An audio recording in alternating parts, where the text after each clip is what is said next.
I'm gonna trip y'all up this time, folks. I'm gonna go ahead and just start this one off by saying, you know what? Happy holidays and Merry Christmas to everybody out there. Now, with that being said, what's good, everybody? And welcome back to my channel, Smoking and Grilling with me, AB, and my nephew, Mr. Make It Happen.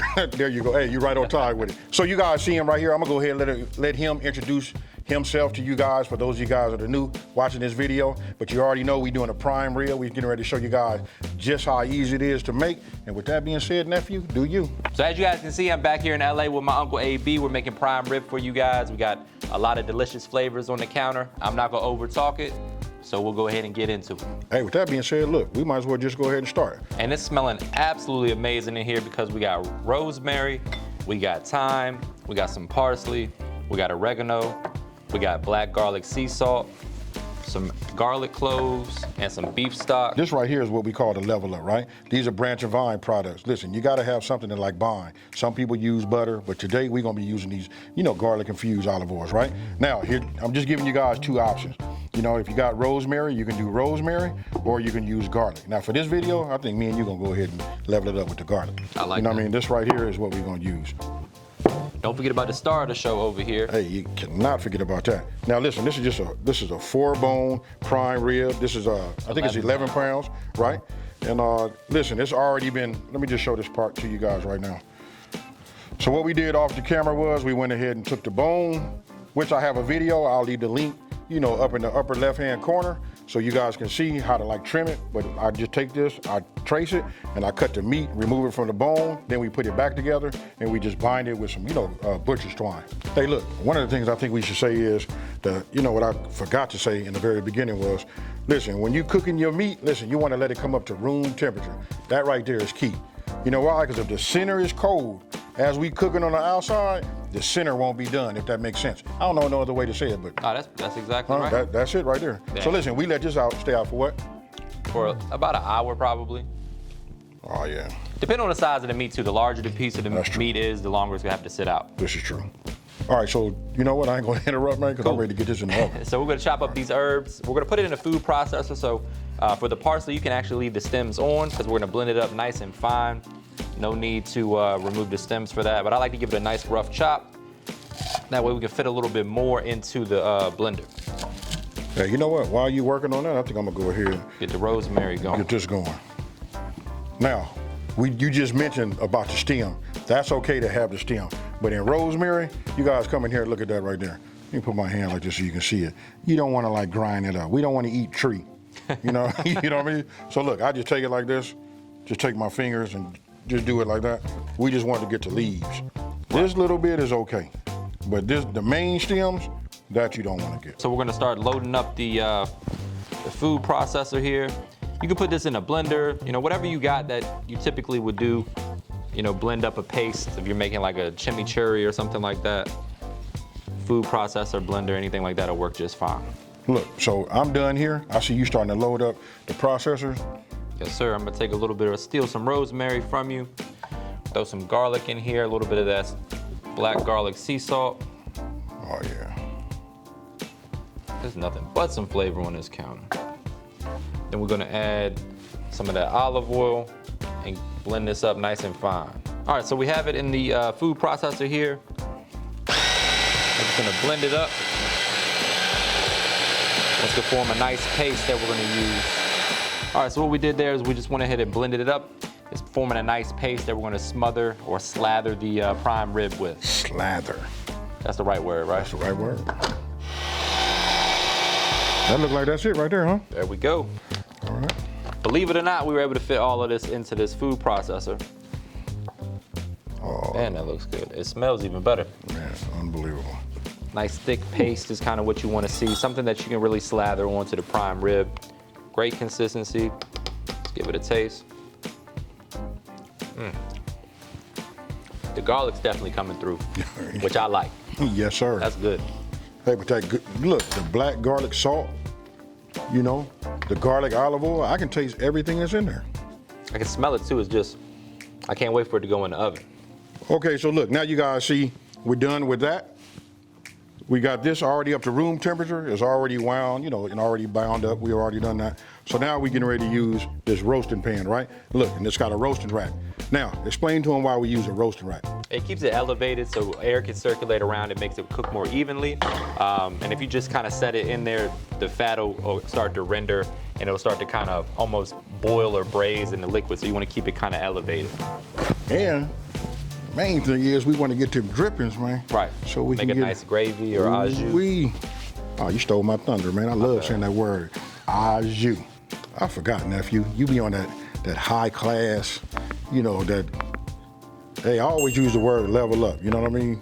But you know, me, you know, I like to cook with my hands. Right. You know, I like to go in there and get it like old school. Let me tell you something you don't know nothing about right here. That Jerry curl, when you get that goop, you know, put it in. Hey, I done hit that. Dope. Yeah, it's all good. It's all good. Hey, but I can tell you this, listen, I ain't never too old to learn. I can see how using a silicone spatula works much, much better than, you know, me doing it with my hands. There we go. So you want to get all of the edges. This is gonna form like a nice herb crust. When it goes in the oven, what's the temperature of the oven? We got it preheated? 485 degrees. So basically you're cooking it at a high temperature initially, and that's basically gonna sear the meat. Give a nice crust on the outside, and then we reduce the temperature and let the inside cook. Okay, so look, nephew, you did a great job, all right? We'll go ahead and lift this up. I'm gonna go ahead and put this roasting rack in. There we go. Set that right on the roasting rack so it's elevated, get some good air circulation. And I'm just gonna touch up, you know, just about, you know, wherever you had your hands at, that's all. And then we're gonna add a little bit of this beef stock. So explain why we putting the beef stock at the bottom. So the beef stock goes in about, you just want a little bit enough to coat the bottom of the roasting pan, because as those herbs start to cook and the fat renders, the herbs are gonna drip down into the pan, and if the pan is scorching hot, then the herbs and stuff are gonna burn. But if you add a little bit of beef stock to the bottom, they hit that beef stock and kind of just blend into it. Right, because you know what? I told you guys in the, you know, earlier, because we either gonna make an au jus. I like to make a thicker gravy, but au jus is more, you know, traditional, right, you know, with the prime rib. I like mine with a little horseradish personally, but I like the sauce too. Hey, you know what? You coming from the East Coast, bro, I can see that. Yeah. All right, so look, we're gonna put this in the oven, right? We're gonna put it in the oven. It's already preheated to 485 degrees. Now remember, this part right here is key, right? We at 485. Now look, when we put this in here, we only gonna put it in for just 20 minutes. And then after 20 minutes, we're gonna drop the heat down to 200 degrees until it reaches your desired doneness. So we're shooting for 130 degrees internal temperature. So we're gonna check it every 20 minutes or so with a digital food thermometer. Now let me hit you with this. Alexa, set a timer for 20 minutes. Okay, my 20-minute timer just went off, right? Now this right here, this is another key part. I wanna call this pro tip or whatever. Listen, you gotta follow this part right here. Look, we at 485. Now I'm gonna go ahead and hit temp, and then we're gonna reduce this to 200. Then we're gonna set it. Now, we're gonna let this cook for about 1 hour. And while you wait, you can grab the Best of Both Worlds cookbook. This recipe is actually in the cookbook as well. And you can find yourself some side dishes to pair with this while we wait for an hour for it to finish cooking. You know what? That was a great idea. Over 90 recipes in here. Link is in the description box. So if you haven't got it yet, go ahead and grab it. And to everybody that has already purchased it, we want to say thank you again. Hey, you know what? I gotta say this. The best part of this is right here. Look right here. This is my favorite line. Look, the collab you never knew you needed. Okay, so look, we just hit our target, right? The internal temperature, we just checked it just now. The internal temperature is at 126. You know, so we're gonna take it out right now.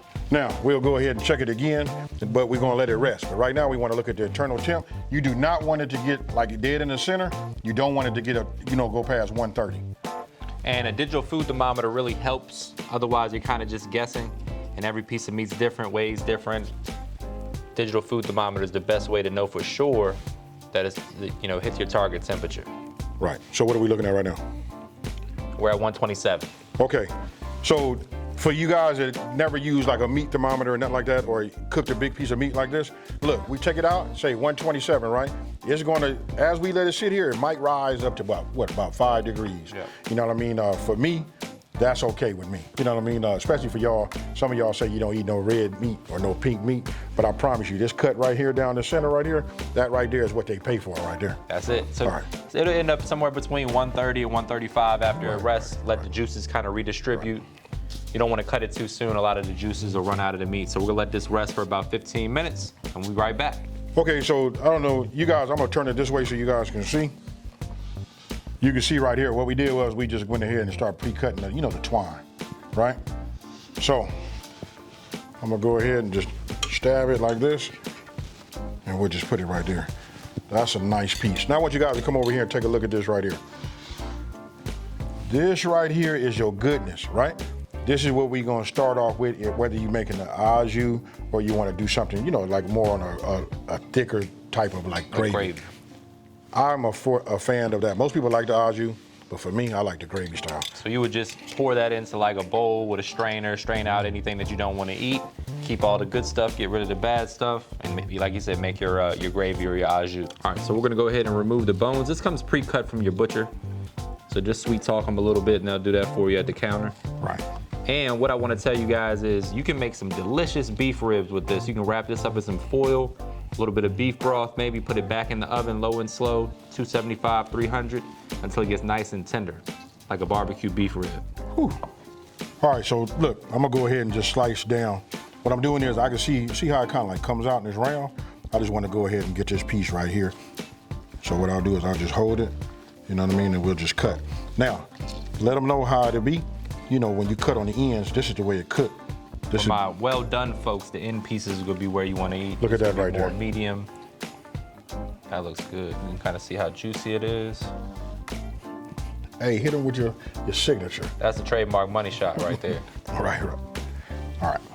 So we'll just move it down like this. And then, you know what? Usually I have a tendency to cut them, a little thick, but we're gonna go ahead and cut them just like they do. You look at that right there.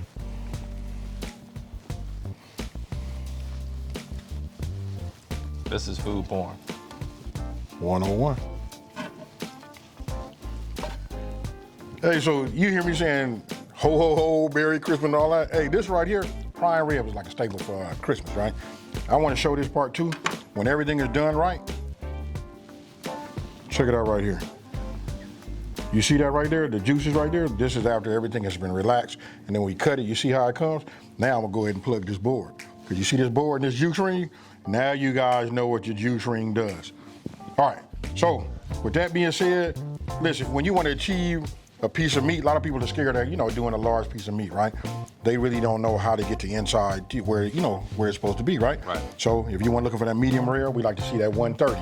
You know what I mean? So look, that right there is important. And that right there, nephew, I'm gonna let you do your thing. So my digital food thermometer is on sale right now. It's 20% off. Comes with a bottle opener for my beer drinkers. It also has a magnet so it can stick to the appliances, so you can't, you don't lose it all the time. But really, it's important whether you get my product or one from Amazon or Target. It doesn't really matter. You do need one though to make sure that you can monitor the internal temperature of your meat, and it helps to make sure that you don't spend a whole bunch of money on something expensive like a prime rib and then over or undercook it. So the meat thermometer is what you need. Hey, not to be. Go ahead, you can keep talking, man. I'm just going ahead and. I thought you was cutting that for me. Okay, hey, there you go. Last time you had the bigger piece. Let's go on for the taste test. That's right. This is what I use the juice catcher for right here. Right, ain't nothing wrong with that. But I'm going back in here because they got that little salt. All right, cheers, y'all.